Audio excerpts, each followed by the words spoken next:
Shri Venkateswara gold తాకట్టులో ఉన్న మీ బంగారాన్ని విడిపించి కొనబడును.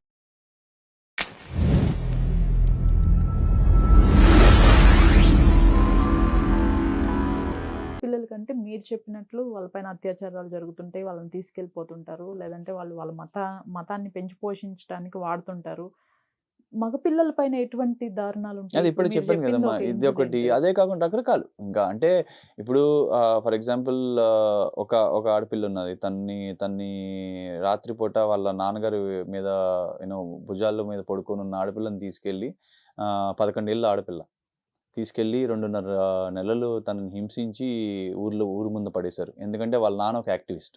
ఇలా మిస్ అయిపోతున్న హిందూ అమ్మాయిలు ఎవరైతే ఉన్నారో వాళ్ళ కోసం వాయిస్ లేపగలిగిన ఒక ఆయన.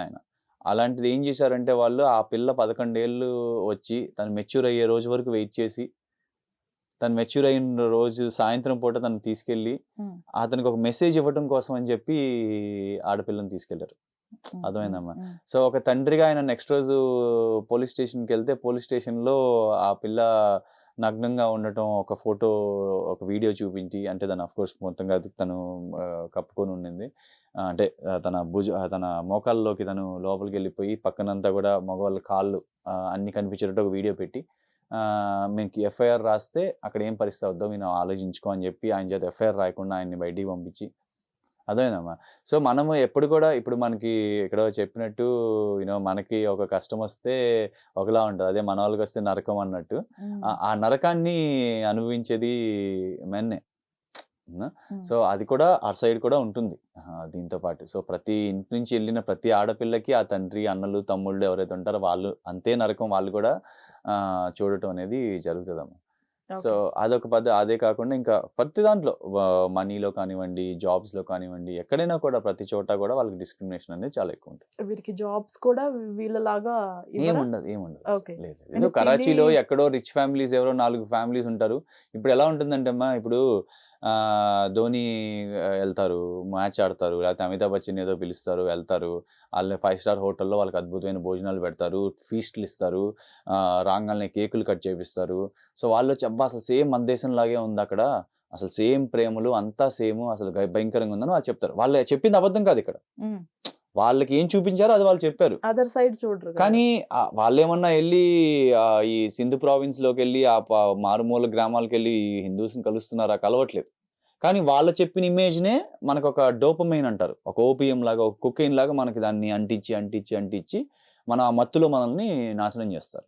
అందుకే ఈ రోజున ఇంతమంది ఆడపిల్లలు మిస్ అవుతున్నా కూడా మనకి నేను చెప్తున్నట్టు అంటే ఒక ఆడపిల్లకి మనం ఎవరైనా అవమానం చేస్తే మహాభారతం, రామాయణం సృష్టించిన చరిత్ర మనది.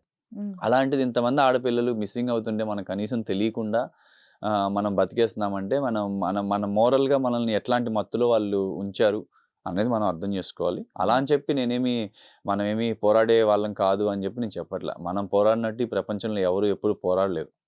అర్థమైందమ్మా? ఎన్నో కల్చర్స్ వెళ్ళిపోయాయి.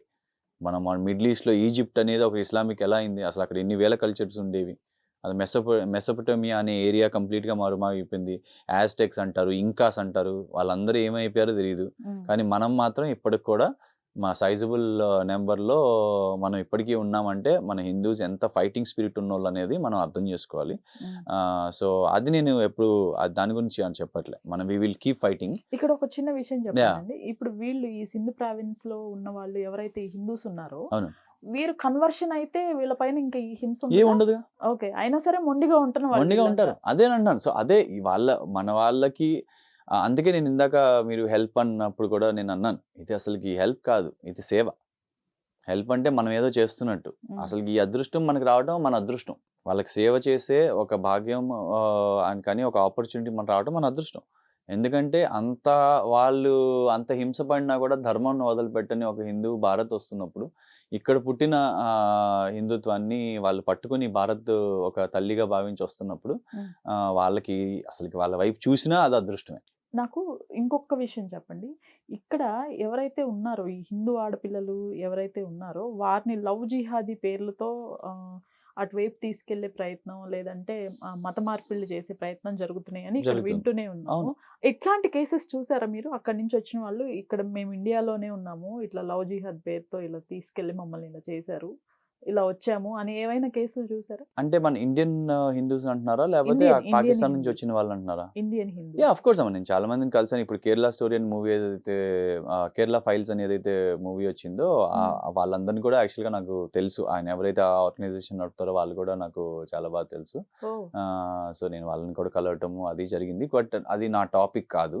అంటే మనందరం ఇప్పుడు మీరు ఇది చేస్తున్నారు, రైట్ నేను రైట్. ఇంకోటి చేస్తున్నాను. సో అది వేరే వాళ్ళు చేసే, సో వాళ్ళు మాట్లాడితేనే బాగుంటుంది దాని గురించి.